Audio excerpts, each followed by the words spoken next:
There is a phrase that has begun appearing with increasing frequency in certain corners of the traditional Catholic world. At first it sounds shocking, then it sounds impossible, and finally, after following the story step by step, it begins to sound almost inevitable. The see is vacant. 3 words. 3 words capable of separating a Catholic from the visible structure of the Church. 3 words that have just led a small community of traditional monks to announce something that only a few years ago would have been unthinkable. A bishop of their own, without Rome, without a papal mandate, without recognition from the Church. And by the end of this video, you'll understand why this story is not really about a remote Scottish monastery. It's about a temptation that has accompanied every crisis in Church history. A temptation that begins with legitimate concerns and ends somewhere very different. Let's start with the facts. On July 25, 2026, on the tiny Scottish island of Papastronce, Father Michael Mary Sim is scheduled to receive episcopal consecration. The ceremony will not be authorized by Rome, it will not be recognized by the Vatican, and it will be performed by bishops associated with the Sedevacantist movement. The announcement has already generated intense discussion among traditional Catholics throughout the world, but to understand why, we must first understand who these monks are. Because this is not the story of a group that always lived outside the Church. In many ways, it is exactly the opposite. Their origins go back to the turbulent years following 1988, the year Archbishop Marcel Lefebvre consecrated 4 bishops without papal approval, the year that marked one of the greatest traditionalist crises of the modern era. During those same years, Father Michael Mary Sim founded a community inspired by the spirituality of Saint Alphonsus Liguori. Their goal seemed simple: to preserve traditional Catholic life, traditional liturgy, traditional prayer, traditional monastic discipline. Nothing unusual by traditionalist standards, nothing revolutionary. Many communities shared similar aspirations. What made them different was their location. Papastronce is one of the smallest inhabited islands in the Orkney archipelago north of Scotland. Wind, sea, isolation, silence, the perfect setting for monastic life. And for many years, their reputation was remarkable. Catholics throughout the world admired them. Their publications circulated widely. Traditional families spoke about them with respect. Young men traveled long distances hoping to join their monastery. They seemed to embody something many Catholics believed had become rare: a life completely centered on prayer, a life detached from modern distractions, a life ordered toward God. And perhaps most importantly, they eventually chose reconciliation. This is the detail many people forget. In 2008, the community entered into full communion with Rome. In 2012, they received official recognition within the Diocese of Aberdeen. They were not outsiders, they were not rebels, they were recognized Catholic religious. For many observers, they represented the ideal solution: tradition and obedience together, ancient liturgy and communion with the Pope, the best of both worlds. The story appeared complete, the problem seemed solved. And that is precisely why what happened next surprised so many people. Because the change did not occur suddenly. It almost never does. The most important transformations in Church history rarely happen overnight. They happen gradually. One question leads to another. One concern becomes 2 concerns. One frustration becomes a deeper frustration. Until eventually an entirely different conclusion emerges. This process became visible in October 2025. That was when the community published an open letter expressing grave concerns about the direction of the Church. Many traditional Catholics read it sympathetically. After all, criticism of confusion, doctrinal ambiguity, and liturgical decline had become common in traditional circles. Nothing seemed particularly extraordinary. At least, not yet. But there was a difference, a subtle difference, a dangerous difference. The criticism was no longer directed merely at specific decisions, or specific individuals, or specific policies.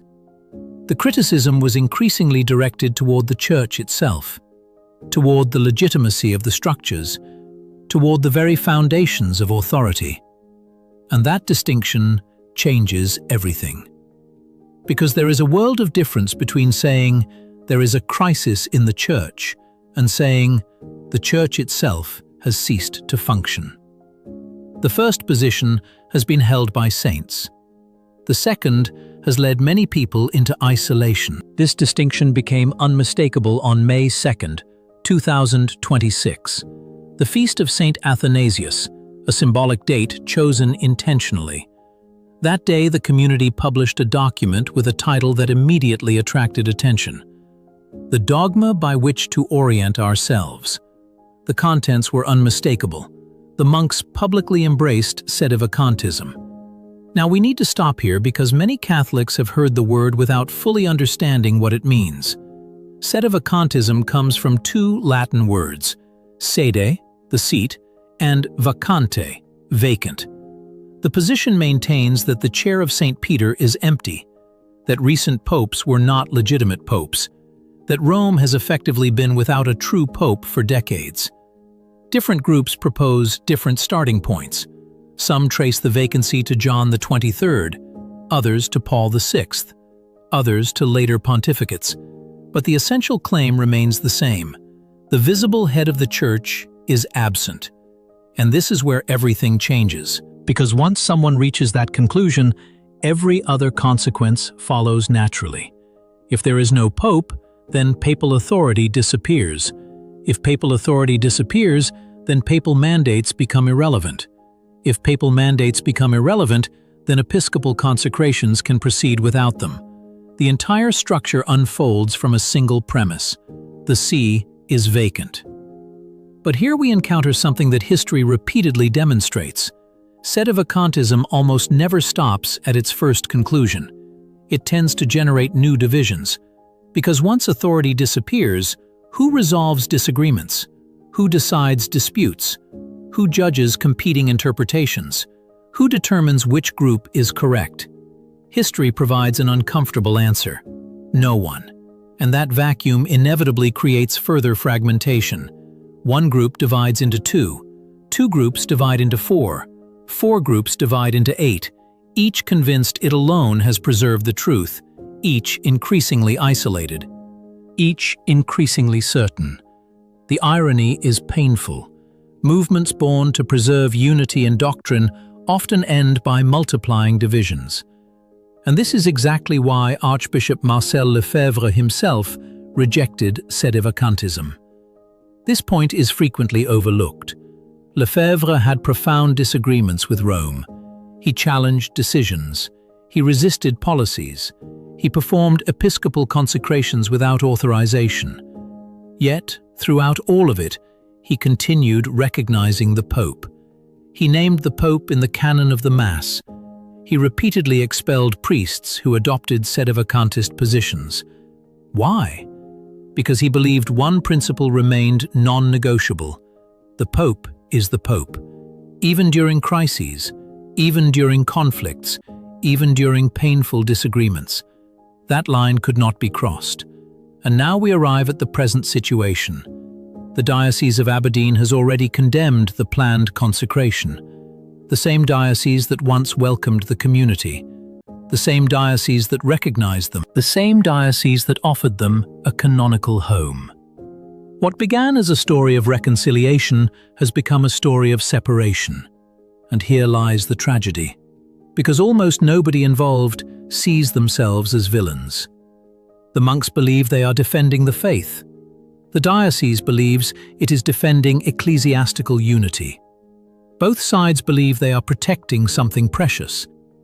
Yet they now stand on opposite sides of a widening divide. The deeper question is not whether the monks love tradition.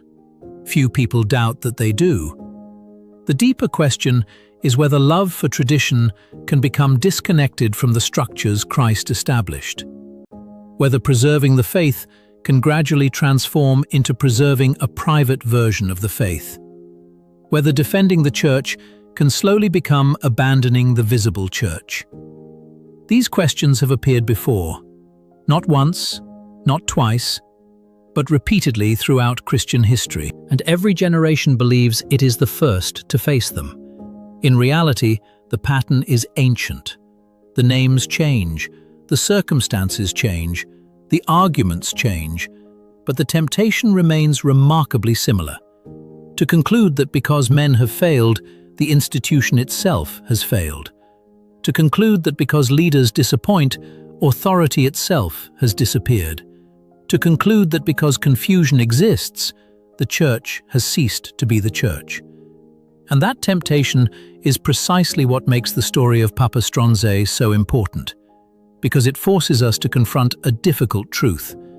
The greatest dangers to faith often begin with legitimate concerns, not with obvious errors, not with obvious rebellion, but with real concerns pursued beyond their proper limits. The real question is not whether these monks love tradition. Almost everyone agrees that they do. The real question is whether love for tradition can eventually become detached from the very structure that tradition itself has always defended. Because this is where the story becomes uncomfortable. And it becomes uncomfortable for everyone. For progressives, for conservatives, for traditionalists, for anyone who takes the history of the Church seriously. Let's return to the moment that changed everything. The decision to embrace Sedevacantism did not appear out of nowhere. No one wakes up one morning and suddenly decides there is no pope. Ideas like that develop over years, sometimes decades. The process usually follows a recognizable pattern.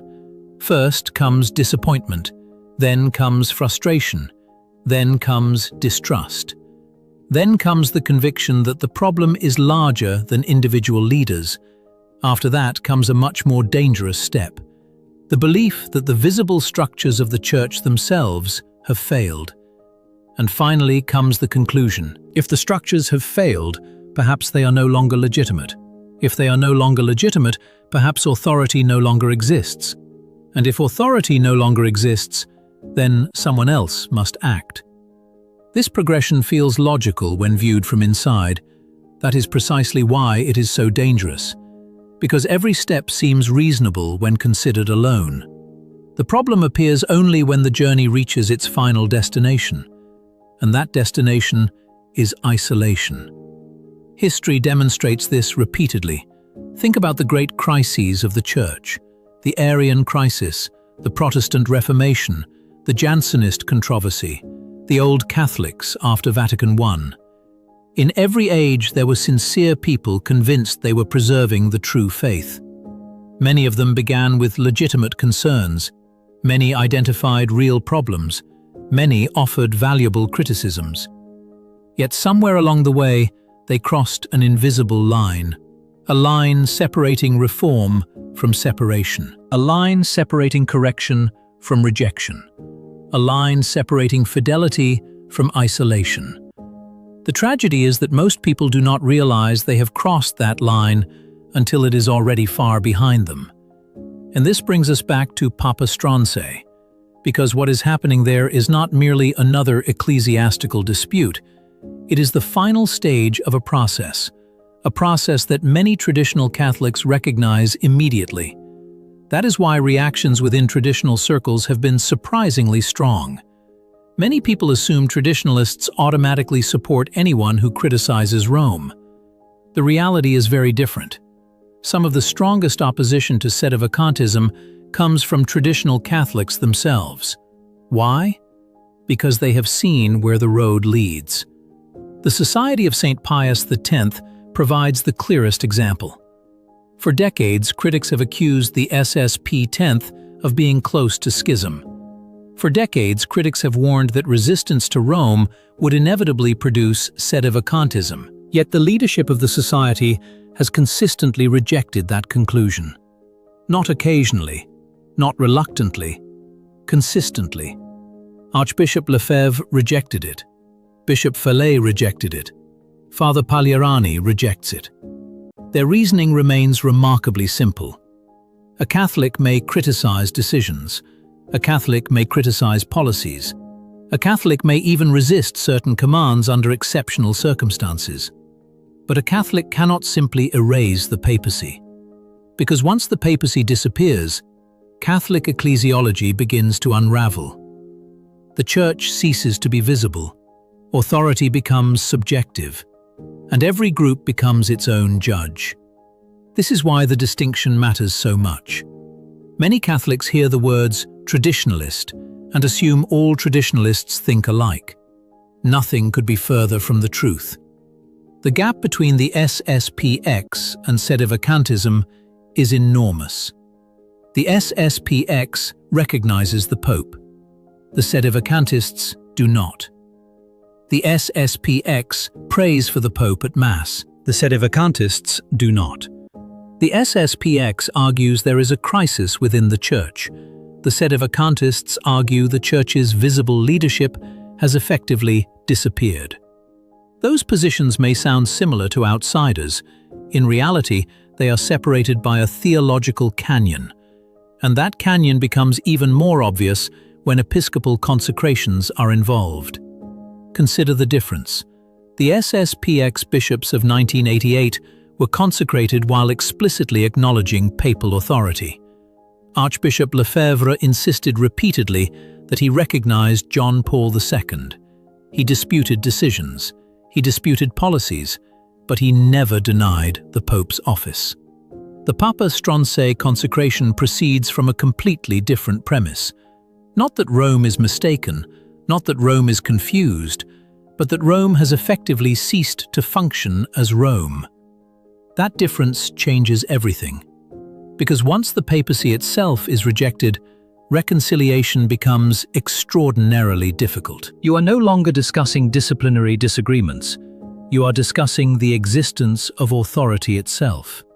And that is why many observers believe this story is ultimately more significant than it appears.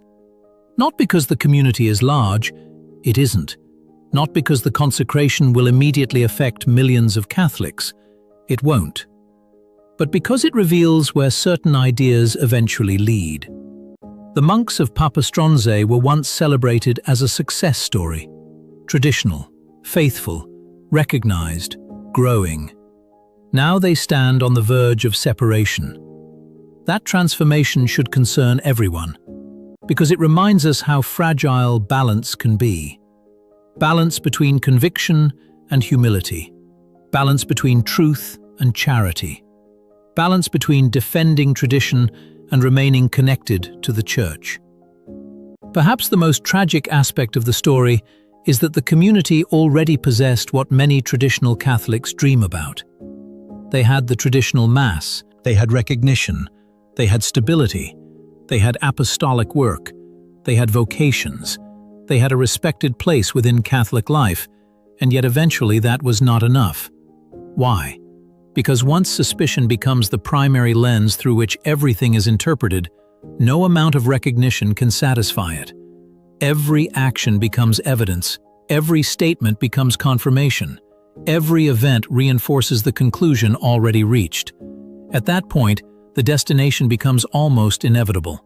This is why spiritual writers throughout church history repeatedly warned against one particular danger: despair disguised as zeal. The belief that because the church appears wounded, Christ has abandoned it.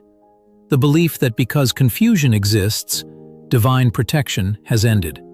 The belief that because leaders fail, the promises of Christ no longer apply. Yet the Church has always taught the opposite. Christ never promised perfect popes. He never promised perfect bishops. He never promised perfect priests. He promised something else: that the gates of hell would not prevail, not that crises would never come, not that scandals would never happen, not that confusion would never arise, but that the Church herself would endure. That promise remains either true or false. There is no middle ground. And this is ultimately where the entire debate leads.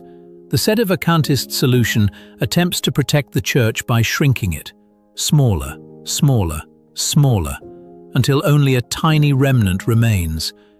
The problem is that every generation of Christians tempted by that approach eventually discovers the same thing. The smaller church they build increasingly resembles themselves, their preferences, their conclusions, their judgments, their certainties, and increasingly less resembles the universal church Christ founded. The irony is painful. A movement born to preserve Catholic universality often ends in extraordinary isolation. That does not mean the concerns that produced it are entirely false. Far from it. Many concerns are real. Many criticisms deserve serious consideration. Many questions remain unanswered. But truth and error often travel together. A correct diagnosis can still produce an incorrect cure. A real crisis can still produce a false solution. That is the lesson of Papa Stronce.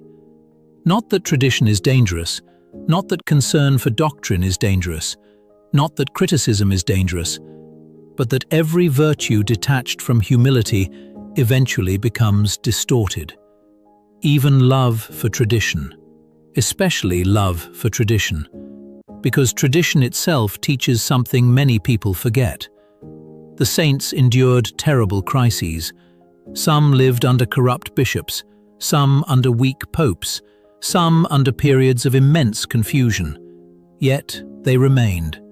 They suffered, they protested, they prayed, they fought, but they remained. Not because staying was easy, because they believed Christ had not abandoned his church. The monks of Papa Stronce are not enemies, they are not villains, they are not caricatures, they are men who sincerely desired to defend what they loved. That is precisely why their story deserves attention, not as an object of ridicule, not as a source of outrage, but as a warning. Because every crisis contains two dangers, the danger of surrendering the truth and the danger of abandoning the church while trying to defend it. True fidelity requires avoiding both, and that is far more difficult than most people realize. The history of Papa Stronce reminds us that the road away from Rome is rarely dramatic at the beginning. It usually begins with concerns, then questions, then frustrations, then conclusions, and finally, separation. The challenge for every Catholic is to defend the faith without losing the church, to preserve tradition without abandoning communion, to remain faithful without becoming isolated. That tension is difficult, but Catholic history suggests it is the tension saints learned to endure. What do you think? Can tradition be defended without rejecting the visible structures of the Church? Comment below and share your thoughts. Amen. God bless you.